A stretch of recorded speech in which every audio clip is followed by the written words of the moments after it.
le dévoilement de la plaque inaugurale. C'est un acte que le FASUS a posé ici, à l'école des 3 présidents à Ouando, mais également ici, au lycée Jacques Opango de Boundi. 2 localités de la Cuvette, 2 écoles qui disposent désormais d'une salle multimédia chacune. Inaugurant en grande pompe les 18 et 19 février, ces salles connectées à Internet et équipées d'ordinateurs permettront ainsi aux élèves de Ouando et de Boundi de bénéficier d'un outil substantiel dans leur processus de formation, mais aussi dans l'accès à l'économie numérique. On dit tour à tour le député de Ouando Commune et le proviseur du lycée général de Boundi.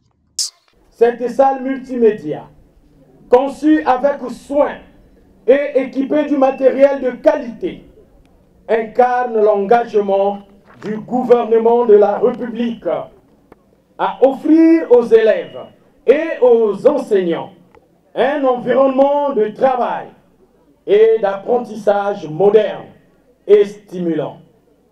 Après les formations qualifiantes des divers métiers, voici venue cette fois-ci la formation qualifiante dans le domaine des nouvelles technologies, de l'information et de la communication.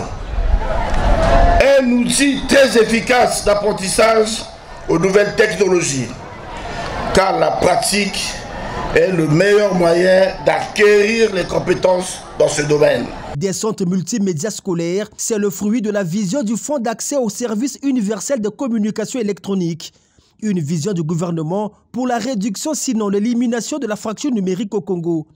Président du comité de gestion du FASUS, Luc Misidimazi, parle de la transformation du système éducatif ainsi que de l'ouverture au monde de la connaissance aux élèves.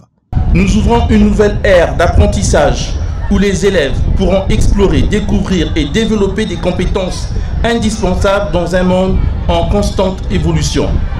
Cette salle multimédia n'est pas seulement un espace équipé d'ordinateurs ou de connexion Internet. Elle est un point vers l'avenir, un outil d'émancipation pour nos jeunes enfants, un moyen de combler le fossé numérique et de donner à chacun la possibilité de s'épanouir à travers le savoir et l'innovation. Des dons, le FASUS ne s'est pas arrêté qu'à l'inauguration des salles multimédia scolaires à Ouando et à Boundi. Le fonds a également procédé à la mise en service de l'équipement de couverture réseau en cours dans le département du Poul à l'occasion d'une cérémonie patronnée par Léon Justi Bombo.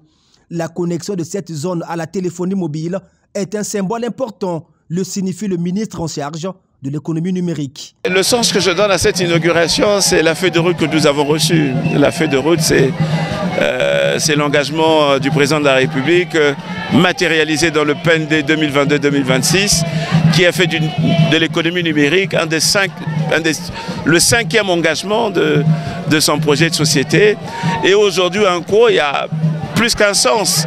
C'est qu'un co, d'abord, c'est une zone agricole, c'est une zone dynamique de développement et on ne peut pas concevoir une zone dynamique de développement s'il n'y a pas les communications électroniques. La joie des populations bénéficiaires, elle est l'expression d'une satisfaction sans précédent en matière de communication électronique, un outil favorable à la création des emplois. Et les enfants il peut y avoir derrière, n'est-ce pas, l'implantation de ces antennes, la création de divers emplois. Ceux qui voudront bien vendre les cartes, ceux qui voudront bien faire les sap-sap, ceux qui voudront bien ouvrir les maisons de cinéma. Donc c'est des emplois qui se créent à travers cette localité d'Onko. Créé en 2021, le FASUS est l'outil du gouvernement congolais en matière d'accès aux communications électroniques. Ce fonds est géré par la RPCE, dont la mission est aussi de garantir la disponibilité et l'accessibilité de l'infrastructure numérique à tous les citoyens. Depuis sa création, le fonds a déjà doté 23 établissements scolaires et universitaires en salles multimédia, tandis que près de 190 localités bénéficient déjà des services de communication électronique.